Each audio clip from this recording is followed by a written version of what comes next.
যাদের কলব অন্তর মারা গেছে, এরকম স্বামীকেও আপনারা সুস্থ করে তুলতে পারেন। সেদিন এক মাওলানা বলছিল, তার এক মামা সম্পর্কে কোনো কাজ নেই, কাম নেই, শুধু ভব ঘুরে ঘুরে বেড়ায় আর জুয়া খেলে। এরকম একটা স্বামী খালি পকেটে বাজারে গেছে। কিছুক্ষণ পরে বাজার থেকে ঘুরে এসেছে, 4 ব্যাগ বাজার নিয়ে। উনি ডাক দিয়ে বলছে, দেখেন আপনি আজকে খালি হাতে বাজারে গেলেন, টাকা পেলেন কোথায়? যা বাজার নিয়ে এসেছেন এটা তো কমপক্ষে 7-8 হাজার টাকার বাজার হবে। উনি বলছে, আমি জোয়া খেলে 10,000 টাকা জিতেছিলাম, ওই টাকা দিয়ে বাজার করেছি। স্ত্রী বলছে, না, আপনি এই বাজার নিয়ে ঘরে ঢুকতে পারবেন না, ওখানে দাঁড়ান। কারণ এই খাবার আমি এখন রান্না করলে 2 জন তৃপ্তি সহকারে যদি খাই, এরপরে যে সন্তান আমাদের পেটে আসবে, ওই সন্তানটা জন্মগতভাবে হারামখোর হবে। সম্মানিত মা বোন যারা এসেছেন, আপনি লক্ষ্য করেন কি বললেন এই মহিলা, এই বিদেশী এই নেককার মহিলা, একটা স্বামী তার জুয়া খেলা, এরকম একটা স্বামী পেয়েছে কপালে। একে ভালো করার জন্য ওই দিন তিনি শক্ত হলেন, না, আপনাকে আমি ঘরে ঢুকতে দেব না, কারণ আপনার এই খাবার খেয়ে আমার পেটে 10 মাস 10 দিন একটা সন্তান বহন করা লাগবে। এটা তো হারামখোর হবে জন্মগতভাবে। একটা হারামখোর মানুষকে আমি জন্মগতভাবে 10 মাস 10 দিন পেটে রাখতে আমি রাজি না। আপনি যদি খাবার সেরকম নিয়ে আসতে পারেন যেটা হালাল এবং জায়েজ, তাহলে আপনার সন্তান আমি পেটে নিতে রাজি আছি। উনি বলছে, আমার মনের ভেতরে ধাক্কা লেগে গেল, আমার হৃদয় একটা দাগ কেটেছে। তাই তো আমি খারাপ হই, কিন্তু আমার ছেলে মেয়ে যেন খারাপ না হয়, প্রতিটি বাবা এটাই চায়। শেষ পর্যন্ত বাজারগুলো ওই দিন আর রান্নাই করেনি, সব বিভিন্ন গরিব দুঃখীকে দান করে দিয়েছে। এবং ওই রাত থেকেই তারা পরিশ্রম করা যতটুকু যার সাধ্যে আছে, এতদিন ভব ঘুরে লোকটা কাজ আরম্ভ করি। এই দেখেন, একটা দুনিয়ার অসুস্থ স্বামী বলা হয় একে, দুনিয়ার দিক থেকে তাকে সুস্থ করার জন্য স্ত্রীর শুধু এতটুকু কঠোরতাই যথেষ্ট। আজ হাজারো স্ত্রী যদি একটু চাইতেন, তাহলে আপনার স্বামী অন্তত বাম হাতের ইনকাম বন্ধ করে দিত, যে যতটুকু আছে এটাই আমার যথেষ্ট, দুনিয়ার জীবন আর কি, আজ হোক কাল হোক বিদায় তো নেওয়াই লাগবে। এই জন্য আপনাদেরকে আমি আহ্বান জানাচ্ছি, সূরা আহজাবের যে আয়াত আমরা পড়লাম, বিশ্ব নবী মুহাম্মদুর রাসূলুল্লাহ তার স্ত্রীদেরকে ডাক দিয়ে বললেন, ইয়া আইয়ুহান নাবিয়্যু, আল্লাহ পাক বলেন, হে নবী, কুল্লি আজওয়াজিকা, আপনি আপনার স্ত্রীদেরকে বলেন, ইন কুনতুন্না তুরিদনাল হায়াতাদ দুনিয়া ওয়া যিনাতাহা, তোমরা যদি দুনিয়ার সাজসজ্জা, দুনিয়ার আনন্দ ফুর্তি, দুনিয়ায় খাওয়া পরা এগুলো যদি চাও, ফামা ফাতা আলাইনা উমাত্তিউকুন্না, এইটা নিয়েই যদি তোমাদের কাছে মুখ্য বিষয় হয়, তাহলে এইগুলোর জন্য আমি তোমাদের ছাড় দেই, তার মানে তোমাদের আমি তালাক দিয়ে দেই, তোমাদের আমি মুক্ত করি, তালাক দিয়ে দেই, তোমরা অন্য কোনো জায়গায় সংসার করে আরামে থাকো, আমার দ্বারা দুনিয়ার এই বিষয়ে সাজসজ্জা, খাওয়া দাওয়া, আনন্দ ফুর্তি নিয়ে বেঁচে থাকা সম্ভব না। আমি চাই, কিন্তু এইটাই যেন আমার মুখ্য উদ্দেশ্য হয়ে না যায়, আমি এইটা চাই না। সুতরাং এরকম যদি কেউ আমার কাছে চায়, তাহলে সে যেন আমার থেকে মুক্তি নিয়ে নেয়। আওসাররিহকুন্না সারাহান জামিলা, যদি পৃথিবীর সৌন্দর্য তোমাদের কাছে ভালো লেগে থাকে, আমি যে আখিরাতের জান্নাতের ঘরের সংবাদ জানি, এটা তোমরা কি এখনো পর্যন্ত কেউ জানো না? আল্লাহ এমন ভাবে জান্নাতটা বানিয়েছে, যার কথা কোনো কানে শোনে নাই, কোনো চোখে দেখে নাই, কোনো মানুষের হৃদয়ে কোনো দিনের কল্পনাও উদয় হয় নাই। সুবহানাল্লাহ। সম্মানিত মা বোনেরা, নবী নিজে তার স্ত্রীদেরকে যদি এ কথা বলতে পারেন, আমরা যারা উম্মত আছি, আমাদেরকে কত অ্যাক্টিভ হওয়া লাগবে কথাটা মেনে নেওয়ার জন্য। এখানে আহ্বান জানাচ্ছি, স্বামীর যতটুকু বৈধ ইনকাম আছে, ওইটার উপরে যদি নিজের চাহিদাকে আপনি নিয়ন্ত্রণ করতে পারেন, আপনার প্রতি আল্লাহর আরো খুশি হয়ে যাবে। বাংলাদেশের সর্বশ্রেষ্ঠ ধনী যে ছিল, এই যে দরবেশ, এখন জেলখানায় আছে, তার যে উপায় ছিল, বৈধ হোক অবৈধ হোক, এই অবৈধ ইনকামের কারণে তার স্ত্রীর যে চাহিদা, এখন যদি আপনি বলেন যে আমারও ওই রকম লাগবে, না, আপনার স্ত্রী, আপনি স্ত্রী হিসাবে আপনার স্বামী যতটুকু উপায় করে, যতটুকু ইনকাম করে, যদি জায়েজ পন্থায় সে থাকে, তাকে আপনি আরো সাহায্য করবেন, ধন্যবাদ জানাবেন, শুকরিয়া জানাবেন, আর বলবেন স্বামী আমার, যতটুকু আল্লাহ যা দিয়েছে এই ইনকামের ভেতরে আমি আমার চাহিদাকে নিয়ন্ত্রণ করে রাখবো। আপনি জান্নাতে যাওয়ার একটা সার্টিফিকেট পেয়ে গেলেন। সুবহানাল্লাহ। এজন্য আশা করব আপনারা আপনাদের স্বামীকে কন্ট্রোল করার জন্যে শুধু দুনিয়ার এই বিষয়টাতে একটু ছাড় দেওয়ার মন মানসিকতা তৈরি করেন, যে যেখানে আছেন ওই জায়গা থেকে আখেরাত যেটা আমার আল্লাহ অবশ্যই তৈরি করে দেবে, যদি মেয়েদের ভেতরে 4টা গুণ পাওয়া যায়। 1 নাম্বার, ইদা নাজারা আনহা সাররাতুহু, স্বামী যখন আপনার দিকে তাকাবে, স্বামীকে আপনি আনন্দ দেবেন। বাইরে থেকে কর্মজীবন শেষ করে একটা স্বামী যখন বাইরে থেকে আসে, স্ত্রীর সবচাইতে বড় দায়িত্ব হয়ে পড়ে সংসারের যত কাজ থাক, যত গুরুত্বপূর্ণ বিষয় আপনার হাতে থাক, সব মাইনাস করে স্বামীর সামনে যাওয়া। আজ হাজারো স্ত্রীর ভেতরে এই গুণটা পাওয়া যায় না। এই কারণে বহু পুরুষ মানুষ এরা খাপা ঘোড়ার মতো, এ কারণে অন্য জায়গায় দেখা যাচ্ছে পরকীয়া প্রেমে লিপ্ত হয়। নাউজুবিল্লাহি মিন যালিক। সম্মানিত মা বোনেরা মনে আসতে পারে, এ আবার কি, এতটুকুর জন্য লাইন করবে? মানুষের ভেতরে আল্লাহ যে চাহিদাগুলো দিয়েছে তার ভেতরে এটা অন্যতম। যুজ্জিনা লিন-নাসি হুব্বুশ শাহাওয়াতি মিনান নিসা।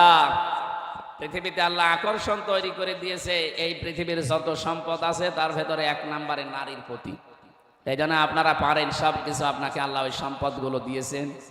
আমি আশা করব এখন থেকে আমাদের এই ছোট্ট জীবন এবং এই ছোট্ট ঘরটা আনন্দ দিয়ে যেন ভরা থাকে। নবীজির দিকে তাকান তো, তার ঘরের ভেতরে এরকম দামি দামি পোশাক আশাক, খাট, পালঙ্ক এগুলো ছিল না, তো ভালোবাসা দিয়ে ঘরটা পরিপূর্ণ ছিল। এই কারণে আল্লাহ পুরা ছোট্ট ঘরটাকে একটা মিনি জান্নাত বানিয়ে দিয়েছিলেন।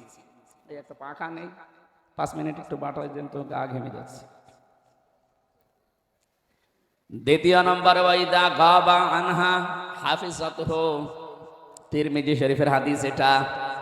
বিশ্ব নবী বলেন, যখন স্বামী বাইরে চলে যাবে, নেককার যারা জান্নাতের দরজা যে স্ত্রীগুলোর জন্য খোলা রাখবে আল্লাহ, তাদের দ্বিতীয় গুণ হচ্ছে স্বামী বাইরে গেলেই নিজের সম্পদ, বিশেষ করে নিজের শরীরকে, নিজের ইজ্জত, সম্ভ্রম, স্বামীর সন্তান আর স্বামীর সম্পদকে সে যেন হেফাজত করে রাখে। একজন গল্প করছিলেন যে আমি আজকে 20টা বছর বিবাহ করেছি, এই 20 বছরের ভেতরে আমার স্ত্রীর সাথে কোনোদিন কথা কাটাকাটি হয়নি, ঠোকামুখিও হয়নি, উচ্চ বাচ্চ স্বরে কথাবার্তাও হয়নি। তো এভাবে আপনি জীবনটা কাটালেন কি করে? বাসর রাতে স্ত্রীকে আমি জিজ্ঞাসা করলাম যে আপনি কি চান? স্ত্রী আমাকে বলছে, দেখেন আপনার কাছে আমি একজন নতুন মানুষ, আগে একটু পরিচয় হোক, এরপরে আপনার সাথে আমার কথাবার্তা হবে। পরিচয় করার পরে স্বামী আমাকে জিজ্ঞাসা করছে যে আপনি আমার এই কয়েক মিনিট কথা আগে শোনেন। 2-3 মিনিটে আল্লাহ এবং রাসূলের প্রতি একটা প্রশংসামূলক কথা বললাম, আলহামদুলিল্লাহি রাব্বিল আলামিন ওয়াসসালাতু ওয়াসসালামু আলা রাসূলিহিল কারীম। এরপরে কয়েকটা কথা তাকে জানালাম যে স্বামী আপনি কি কি পছন্দ করেন আপনার জীবনে, ওইটা আমাকে আজকে শোনান, আমি আপনার পছন্দনীয় কাজগুলো আজকে থেকে করব। এই যে স্বামী স্ত্রীর ভেতরে গন্ডগোল হয় না, মারামারি, কথা কাটাকাটি, উচ্চ বাচ্চ, রাগারাগি কেন হয় না? এই প্রথম দিন থেকে ঔষধ দিয়েছে স্ত্রী যে আপনি যা যা পছন্দ করেন এটা আমাকে বলেন। 2 নম্বরে, আমার বাড়িতে আপনার বাড়ির আশপাশের কারা আসলে আপনি পছন্দ করেন আর কারা আসলে আপনি রাগ করেন, এইটা আমাকে আগে জানান। স্ত্রীকে স্বামী তখন আল্লাহর প্রশংসা, রাসূলের দরুদ পড়ার পরে বলছে, দেখেন আপনি যদি এই কথাগুলো যা বললেন এটা যদি আপনি মেনে চলতে পারেন তাহলে আপনি ভাগ্যবতী। 1 নম্বরে, আমি এই জিনিসগুলো পছন্দ করি, তার ভেতরে অন্যতম আমি চাই যে বেশি সময় আপনি বাবার বাড়ি যেয়ে থাকেন, এটা আমি পছন্দ করি না। অনেক স্বামী হয়তো মুখে ফুটে বলতে পারে না, স্ত্রী দেখা যায় যে বছরের পর বছর, মাসের পরে মাস বাবার বাড়িতে পড়ে আছে।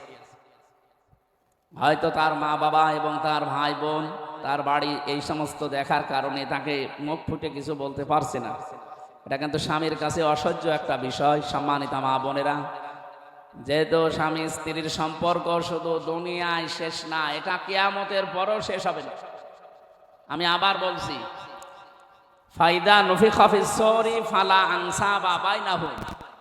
সিংগায় ফুৎকার দেওয়ার পরে যত রকমের সম্পর্ক আছে সব সম্পর্ক কাট হয়ে যাবে, শুধু স্বামী স্ত্রীর সম্পর্কটা শেষ হবে না, এটা কিয়ামতের পরেও থাকবে। আপনারা দুইজনে যদি জান্নাতি হয়ে থাকেন, কিয়ামতে আপনি জান্নাতের নেত্রী হবেন, ৭০,০০০ হুর হবে আপনার খাদেমা। সুবহানাল্লাহ। এই জন্য এই সম্পর্ক মা বাবার সাথে যেমন, ছেলে মেয়ের সাথে যেমন, ফুফু খালুর সাথে এরকম না, এটা একেবারে অটুট। আমরা চাই যে যার সাথে আল্লাহ জোড়া তৈরি করে দিয়েছেন, কিয়ামত না কিয়ামতের পরও যেন এটা টিকে থাকে। এটা খুব গুরুত্বপূর্ণ এবং গভীর বিষয়। এই জন্য ও যদি চায় যে আপনি বাবার বাড়ি বেশি দিন পড়ে থাকলে তার কষ্ট হয়, সে বলতে পারছে না, আপনি যাবেন না। স্বামী বলছে আমি চাই আপনার মা বাবা এবং আপনার ভাই বোন আত্মীয় স্বজন যারা আছে তাদের সাথে সম্পর্ক থাক, কিন্তু আমি বেশি ওখানে যাওয়া পছন্দ করি না। ঠিক আছে, এটা আমি মেনে নিলাম। দ্বিতীয় নম্বর, আমার বাড়ির আশপাশে এই মানুষগুলো সজ্জন এবং তারা চরিত্রবান, এরা যদি আসে আমার অসুবিধা নেই, কিন্তু এই যে এই মানুষগুলোর নাম বলে গেলাম, এরা যেন আমার আশপাশে বাড়িতে না আসে, কারণ এদের চরিত্র ভালো না। নবীজি বলেন আল্লাহ সবচাইতে বেশি ঘৃণা করেন ওই নারীর প্রতি, ওই পুরুষের প্রতি, যে পুরুষ তার প্রতিবেশীর স্ত্রীর সাথে ব্যভিচারে লিপ্ত হয়, লাইন করে, পরকিয়া করে, এই মানুষটার প্রতি আল্লাহর আরশ পর্যন্ত কাঁপতে থাকে। নাউজুবিল্লাহ। ওই মহিলাকে আল্লাহ সবচাইতে বেশি ঘৃণা করে যে বাড়ির আশপাশে এবং দেবরের সাথে খোলামেলা ভাবে চলে। অনেকে মনে করে দেবর আমার ছোট ভাইয়ের মতো। কে বলেছে আপনাকে? বিশ্বনবী জানিয়েছেন দেবর হচ্ছে স্ত্রীর যারা ভাবি আছে তাদের জন্য এটা একেবারে মরণের মতো। মরণ দেখলে মানুষ যেমন ভয় পায়, দেবর দেখলে যেন এরকম ভয় পায়। অথচ আজ এটা ছোট ভাই মনে করে শেষে দেবরের সাথে অনেকে চলে যায়। সুবহানাল্লাহ, নাউজুবিল্লাহ।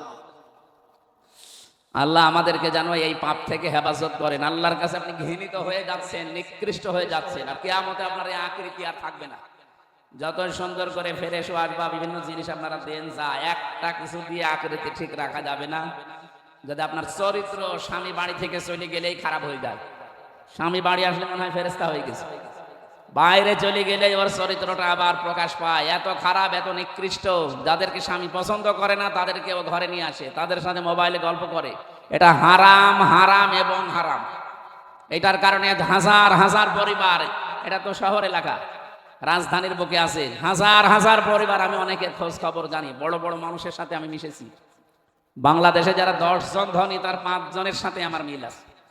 এদেশে আকিস গ্রুপের ওপরে ধনী আছে, আর রংধনু গ্রুপের ওপরে ধনী আছে। এদের সাথে আমি মিশে দেখেছি এই মানুষগুলোর পরিবারের শান্তির কি অবস্থা। এদের টাকা পয়সা, অর্থ সম্পদ, বাড়ি গাড়ি, মিল ফ্যাক্টরির অভাব নেই। এদের এক একজনের মিল ফ্যাক্টরি কত আছে, কত কর্মচারী আপনি গুনিয়েও শেষ করতে পারবেন না, কিন্তু শান্তি নেই বাড়িতে। এই কারণে নেই, কারণ স্বামী বাইরে গেলে তখন স্ত্রীগুলো এই আমলটা আর করে না। নবীজি বলেন ওয়াইদা গাবা আনহা হাফিজাতুহু, স্বামী বাইরে গেলে নিজেকে কন্ট্রোলে রাখা লাগবে, এটা নেককার স্ত্রীর গুনাগুণ। অথচ ও দিন পায়, মোবাইলে হোক আর মায়ের মানুষ নিয়ে এসে হোক উল্টাপাল্টা কাজে লিপ্ত হয়। আল্লাহ হেফাজত করুন, আমিন। অতঈনু আলা দীনি যাওজাতিহা, বিশ্বনবী বলেন জান্নাতের 8টা দরজা তো ওই মহিলার জন্য আল্লাহ খোলা রেখে দিয়েছে, যে মহিলা তার স্বামীকে দিনের উপরে চলার জন্য সাহায্য করে।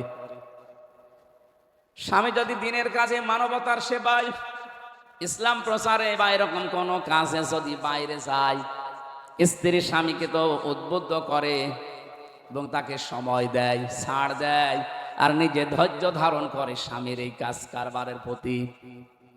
আজ হাজারো পরিবারে এইটা নেই। আরো স্বামীকে কন্ট্রোল করার জন্যে, আটক করে রাখার জন্যে নিজে তো সময় দেয়ই না, ওদেরকেও যেন সময় দেওয়া না হয়। না, আপনি খাদিজাতুল কুবরা রাদিয়াল্লাহু তাআলা আনহার সাথে জান্নাতে যেতে চান, এ মহিলাকে আল্লাহ নিজে সালাম দিয়েছেন, অথচ এই মহিলা জীবনে নামাজ পড়েনি, রোজা রাখেনি, হজও করেনি। কারণ এইগুলোর বিধান নাযিল হয়েছে সব তার মরে যাওয়ার পরে। মা বোনেরা যারা এসেছেন খেয়াল করেন, খাদিজাতুল কুবরা জীবনে 1 ওয়াক্ত নামাজ পড়ার পায়নি, কারণ নামাজ ওই সময় আল্লাহ ফরজ করেনি। উনি মারা যাওয়ার পরে নামাজ, 2 বছর পরে নামাজ ফরজ হয়েছে, রোজা ফরজ হয়েছে, হজ ফরজ হয়েছে উনি ইন্তেকালের 8 বছর পর।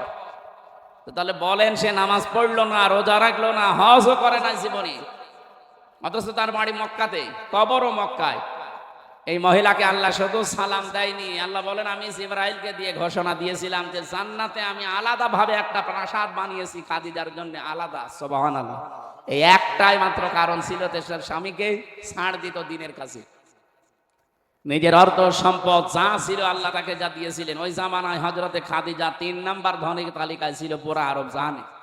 এত ধনী মানুষ স্বামীর পেছনে ইসলাম প্রসারে ইসলাম কায়েমে মানবতার সেবা করার জন্য স্বামীকে তো ছাড় দিয়েছে এবং অর্থ সম্পদ স্বামীর দুই পায়ে ঢেলে দিয়েছে। আল্লাহ এই একটা কারণে এত বেশি খুশি হয়ে তাকে জান্নাতের সুসংবাদ এবং জান্নাতে আলাদা একটা ঘর তার জন্য আলাদা ভাবে বানিয়ে রেখেছে। দুইজন মহিলার জন্য আল্লাহ ঘর বানিয়েছেন। একজন ঘর বানানোর জন্য আহ্বান জানিয়েছিলেন হযরতে আসিয়া। তিনি বলেছিলেন, হে আল্লাহ তুমি রব্বিবনিলি ইনদাকা বাইতান ফিল জান্নাহ, হে আল্লাহ তুমি আমার জন্য জান্নাতে একটা ঘর বানিয়ে দাও। আর খাদিজাকে আল্লাহ সংবাদ পাঠিয়েছে যে আমি নিজে তার জন্য একটা ঘর বানিয়েই রেখেছি অলরেডি। সুবহানাল্লাহ। এই জন্য শুধু নামাজ পড়া, রোজা রাখা আর কালো বোরকা পরায় আপনার ইবাদত না। স্বামী যদি দিনের কাজ, ইসলামের কাজ, মানবতার কাজ করে বেড়ায়, মানুষের উপকার হয়, এরকম কাজ করলে আপনি নেককার স্ত্রী বাড়িতে বসে বসে তাকে খাদিজার মতো সাহায্য করবেন, তাকে সহযোগিতা করবেন, শেষে উদ্বুদ্ধ করবেন, ছাড় দেবেন। আপনার জন্যও খাদিজাতুল কুবরার মতো না হলেও এরকম কাছাকাছি আল্লাহ কিছু বানিয়ে রাখবে ইনশাআল্লাহ। 4 নম্বরে, স্বামী যদি কোনো জায়েজ কাজের আদেশ করে, আবার বলছি, স্বামী যদি কোনো জায়েজ কাজের আদেশ করে, ওটা যদি জায়েজ হয়, জীবন থাকতে আপনাকে মানা লাগবে। আর জীবন চলে গেলে তো আলাদা, জীবন থাকতে মানা লাগবে যদি ওটা জায়েজ হয়। অনেক স্বামী চায় যে আমার মা বাবা আমার সাথে থাকলে আমার ভালো লাগে, কিন্তু অনেক স্ত্রী এটা চায় না। এটা কি জায়েজ নেই? 100% জায়েজ। এরপরও আপনি চান না, আপনার এই ছোট মনের কারণে। মনে করেন আমার সম্পদ কমে যাবে, আমার খাবার কমে যাবে। কেন? খাবারের মালিক কে? আপনি নাকি? বলেন তো খাবারের মালিক কে? এ কথা যারা বলে যে রিজকের মালিক আল্লাহ, এই মহিলা রাগ করে কোন কারণে? দুনিয়ায় আসার 50,000 বছর আগে আপনাকে আল্লাহ লিখেই পাঠিয়েছেন যে আপনি এই খাবার খেতে পারবেন, এটা পারবেন না, এতটুকু লিখাই আছে। আপনার স্বামীর মা বাবা, স্বামীর ভাই বোন থাকুক আর না থাকুক, আপনার কি? রিস্ক নিয়ে এবং এই সাজসজ্জা, আনন্দ দুনিয়ার এইগুলো নিয়ে আপনাকে তো চিন্তা করার দরকার নেই, কারণ এগুলোর হাত আল্লাহর হাতে। এগুলোর সবকিছুর মালিক কার হাতে? এক লোক গরু বাজারে নিয়ে গিয়েছিল, গরু বাজারে নিয়ে বিক্রি না করে ফেরত আসতেছে। আর রাস্তায় ডাকাত দলের সাথে দেখা, ডাকাতরা বলছে, চাচা এই গরু ফেরত নিয়ে আসলেন কেন? বলছে, বাবাজি দাম হয়নি এই জন্য ফেরত নিয়ে আসলাম, আবার অন্য হাটে বিক্রি করবে। ডাকাতরা ওর পিঠের ওপরে বাড়ি দিয়ে বলছে, বেটা দাম হোক না হোক তুই বিক্রি করবি, টাকা তো আমরা নেব, তোর সমস্যা কি? তুই গরু বিক্রি করা দরকার, বিক্রি করে দিবি, টাকা তুই বাড়ি নিয়ে যেতে পারবি না, টাকা নেওয়ার জন্য তো আমরা রাস্তায় বসে আছি। আপনি দুনিয়ায় কি খাবেন না খাবেন, কতটুকু শান্তি আরামে থাকবেন, এটা তো আপনি লিখাই আছে। আপনি ওই স্বামীর মা বাবাকে কাছে পেলে মন খারাপ হয়ে যায়, আর নিজের মা বাবা পেলে অনেক আবার আনন্দ লাগে না। এটা ছোট মন যাদের, তাদের আচরণ। আপনার মন তো ছোট না, আপনার মন তো অনেক বড়। আর আপনি রাজধানীতে আছেন, এত বড় জায়গায় থাকার পর প্রশ্ন আসতে পারে, হুজুর ওরা আসলে আমার না খেয়ে থাকা লাগে, আমার একটু কম পড়ে যায়। আপনি কি ফাতেমা তো জোহরার চাইতেও কষ্টে আছেন? নবীজির মেয়ে 3 দিন পর্যন্ত চুলায় আগুন জ্বলেনি, এরপরও স্বামীর প্রতি তার কোনো অভিযোগ ছিল না। আর আপনার 3 দিন না, 3 বেলা খাবার যদি না হয়ে যায়, উল্টাপাল্টা ধারণা করেন স্বামীর প্রতি। সম্মানিত মা বোনেরা, আমি চাই জান্নাতে খাদিজার মতো আপনাদেরকে আল্লাহ ওয়েলকাম এবং স্বাগতম দিয়ে প্রবেশ করান, কিন্তু তার মতো আচরণ করা লাগবে। এই জন্য 4 নাম্বার এইটা, স্বামী যেটা জায়েজ আদেশ করে, যদি পছন্দ করে যে হ্যাঁ এটা আমার ভালো লাগে, স্বামীর মন খুশি করার জন্য জায়েজ পন্থার ভেতরে থেকে দুনিয়ার সব কিছু করা আপনার জন্য জায়েজ আছে, এবং এটা তার জন্য আপনার হক। এই হক আজ পরিবারে, বহু পরিবারে আদায় হচ্ছে না, আমরা জানি এবং শুনছি বিভিন্ন জায়গায়। এই যে এই মহিলাটা বাসর ঘরে স্বামীকে ডাক দিয়ে বলেছিলেন, স্বামী বাইরে থেকে আপনি এই মানুষগুলোকে পছন্দ করেন না আমার বাড়িতে আসতে, আমি গ্যারান্টি দিচ্ছি এদেরকে আমি আসতে দেব না। স্বামী বলেন, এই কথার উপরে যদি টিকে থাকতে পারো, এর উত্তম যে পুরস্কার আল্লাহ তোমাকে দান করবে। ঠিক 20 বছর স্বামী স্ত্রীর ভেতরে ঠোকামুখিও হয়নি, শুধু এই কথাগুলো মেনে নেওয়ার কারণে। আজ আমাদের পরিবারে ঠোকামুখি হয় এই ছোটখাটো বিষয় নিয়ে। আল্লাহ আমি সহ যারা এসেছি প্রত্যেককে এগুলো মেনে চলার যেন তৌফিক দেন। যারা আজ 3 দিন কথাবার্তা বন্ধ করে থাকেন দুনিয়ার কোনো বিষয় নিয়ে মারামারি ঝগড়াঝাটি করে, আপনি যদি নামাজও পড়েন রোজাও রাখেন, এরপরে যদি মারা যান 3 দিনের ভেতরে আপনি বেঈমান হয়ে মরবেন, ঈমান পাবেন না। অথচ কত হাজারো মহিলা 3 দিন না 3 মাসে কথা বলে না স্বামীর সাথে। কি বিষয়? একটা শাড়ির দাম কম হয়েছে এই কারণে। নাউজুবিল্লাহ। আমি জানি ঢাকাতে যারা দাঁড়িয়ে রাজধানীতে এদের মন তো ব্রড মাইন্ডেড, ন্যারো মাইন্ডেড না, এরা বড় মনের মানুষ, তো এদের মনে হয় গন্ডগোল নেই। এটা গ্রাম অঞ্চলে আছে। সম্মানিত মা বোন, আমাদের আসল টার্গেট যেহেতু আখিরাত। আল্লাহ তাআলা বলেন ওয়াইন কুনতুন্না তুরিদুনাল্লাহ ওয়া রাসূলাহু ওয়াদ-দারাল আখিরাতা। নবীজি বললেন তোমরা যদি চাও আল্লাহ এবং রাসূল এবং আখিরাতের ঘর যদি তোমরা তৈরি করতে চাও, ফা ইন্নাল্লাহা আ'আদ্দা লিল মুহসিনাতি মিনকুন্না আজরান আযীমা। একজন আযানের জবাব দিয়ে দেন, একজন জবাব দিয়ে দেন, হয়ে যাবে। এজন্য মুহসিনা নারী যারা, নেককার মহিলা যারা, সবাই তো আর নেককার না। নেককার হওয়ার জন্য যে গুণগুলো বলছিলাম, এটা নেককার হওয়ার প্রথম ধাপ। স্বামী বাইরে থেকে আসলে তাকে আনন্দিত খুশি করা লাগবে, ব্যবহার আচার দিয়ে, কথাবার্তা দিয়ে। ও বাইরে গেলে নিজেকে হেফাজতে রাখা লাগবে। 3 নম্বরে স্বামী দ্বীনের কাজে, ইসলামের কাজে, মানবতার কাজে গেলে আপনি আরো তার উদ্বুদ্ধ করবেন, ছাড় দেবেন যেভাবেই হোক। 4 নম্বরে স্বামী যদি জায়েজ কোনো আদেশ করে যেটা ও পছন্দ লাগে, এইটা আপনার জীবন থাকতে মাইনে নেওয়া লাগবে। আল্লাহ 4টা কাজ যারা করবে তারা প্রথম ধাপে উঠবে। জান্নাতের 8টা দরজা আল্লাহ খুলে রাখবে, কিন্তু প্রবেশ করতে দেবে না। প্রবেশ করার জন্য আবার নামাজ লাগবে, কারণ এটা চাবি হচ্ছে নামাজ। মিফতাহুল জান্নাতি সালাহ। এজন্য প্রথম ধাপে পাশ করার পরে যদি জান্নাতে যাওয়ার আপনার উপযুক্ততা আসে, নামাজের দ্বারাই আসা লাগবে। এজন্য যারা নামাজ পড়েন না, 5 ওয়াক্ত নামাজ মাস্ট বি পড়া লাগবে। যদি শরীয়তের যে বাধ্যবাধকতা আছে এইটা বাদ দিয়ে 3 দিন, 5 দিন, 7 দিন, 10 দিন শরীর অসুস্থ থাকে, এটার পরে যেই 20 দিন, 22 দিন, 25 দিন, 27 দিন আপনি সুস্থ আছেন, মাস্ট বি আপনাকে নামাজ পড়া লাগবে। সাংসারিক কাজে বা অন্য কাজে যদি নামাজ পড়তে নাও পারেন, অন্তত ফরজ নামাজটা পড়ে নেবেন। না, খুব ডিস্টার্ব হয়ে যাচ্ছে। আমি মনে হয় শেষ করতে পারলাম না, আজকের মতো শেষ করে দিলাম। আগামীতে আপনারা মেয়েদের জন্য আলাদা ব্যবস্থা করেছেন তো জানতামই না। সম্মানিত মা বোনেরা, যতটুকু বললাম আল্লাহ আমাদেরকে আমল করার তৌফিক দিন, আমিন। আজানের সময় একটা দোয়া কবুল হয়, এই জন্য আমরা আজানের এই শুরুতেই দোয়া আদায় করছি, আল্লাহুম্মা আমিন।